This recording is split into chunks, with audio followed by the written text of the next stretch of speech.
I had a question on the problem of evil from the Christian worldview.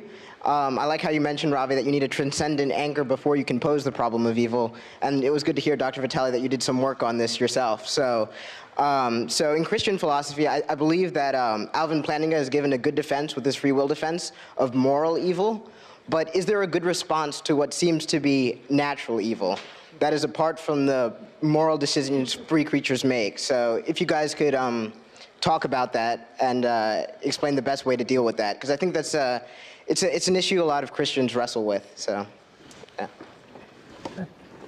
That's great. Thank you for that question. I think you're right. I mean, the Christian story says that the world is not the way the world's supposed to be, and the world's not the way that it's going to be in the end.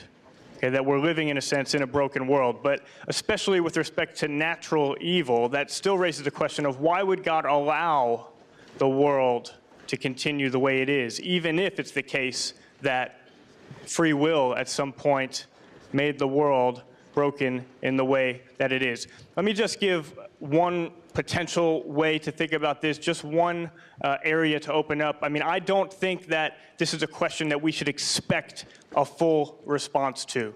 If I need to take my dog Buster to the vet to give him a needle so he doesn't get a terrible disease, okay, he doesn't understand why he has to experience the pain of that needle. And when I sit Buster down on the couch and I try to explain to him that this is important so he doesn't get a terrible disease, okay, I don't get very far.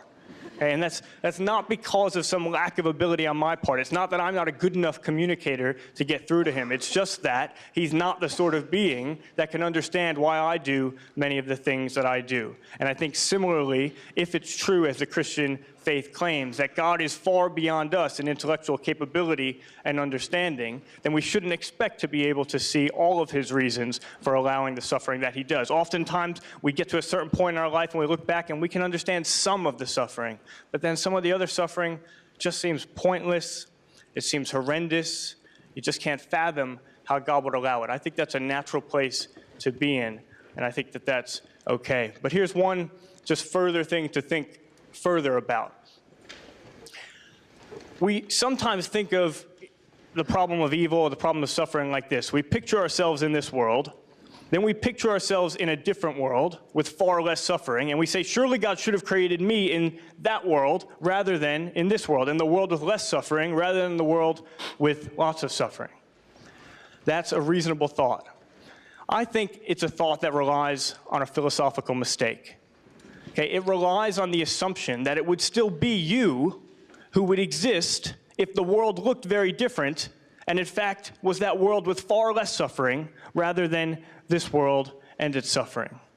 And I think that's actually not the case. There was an important moment in my parents' dating life when they were first dating. They're actually here tonight. And there was an important moment where on their second date, my dad noticed a ring on my mom's finger. And so he asked about it. And she said, oh, yeah, well, that's just a ring that one of my old boyfriends gave to me. I just wear it because I think it looks nice. And they were standing on a bridge at the time overlooking the sort of picturesque New York City skyline. And my dad said, oh, yeah, it is nice. Let me see it. Most people don't get it at that point. You're quicker than most. Princeton.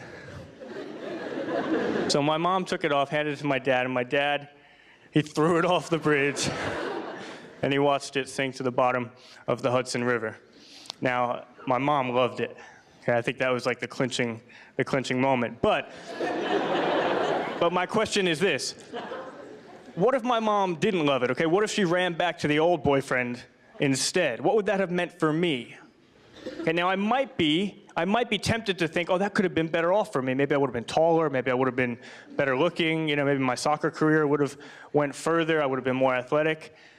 That would be a wrong way to think about things. If my mom had married the other guy rather than my dad, it wouldn't have been me that came to exist. Maybe some other kid would have come to exist, and maybe that other kid would have been more athletic or taller or better looking, but it wouldn't have been me. So here's my question. What if one of the things that God values about this world is your existence as the individual that you are?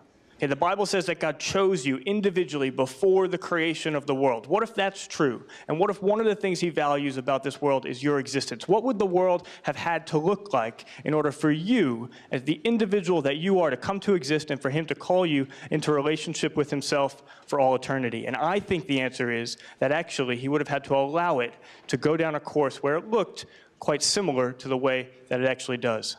That's at least something to think further about.